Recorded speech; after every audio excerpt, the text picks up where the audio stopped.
Il y a de nombreux spécialistes dans la salle qui ont beaucoup de choses à nous apprendre. Mais les plus concernés par les enjeux écologiques, c'est nous.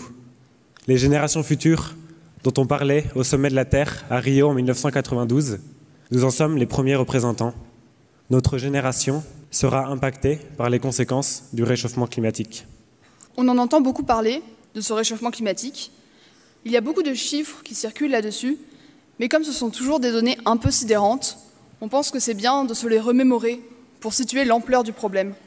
Selon Météo France, pas une ONG environnementale quelconque, en 2050, si on suit un scénario business as usual, c'est-à-dire si on n'arrive pas à changer rapidement de trajectoire, on pourra avoir une carte des pics de chaleur qui ressemble à ça. Et 2050, c'est demain. Nous aurons votre âge, peut-être. Des chiffres comme ça, il y en a des dizaines. On ne sait plus lesquels choisir. Vous voyez les zones en rouge sur la carte? Selon la trajectoire actuelle, elles seront invivables d'ici la fin du siècle. Et par invivables, je veux dire soumises à des vagues de chaleur mortelles la majeure partie de l'année. Elles concernent quelques milliards d'individus. Cela annonce autant de réfugiés climatiques pour ceux qui auront les moyens pour quitter leur lieu de vie.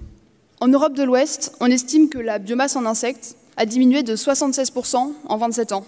Or, 80% de la production alimentaire mondiale dépend d'insectes pollinisateurs. Avec une alimentation aussi fragilisée, comment allons-nous pouvoir nourrir 11 milliards d'humains en 2100 ?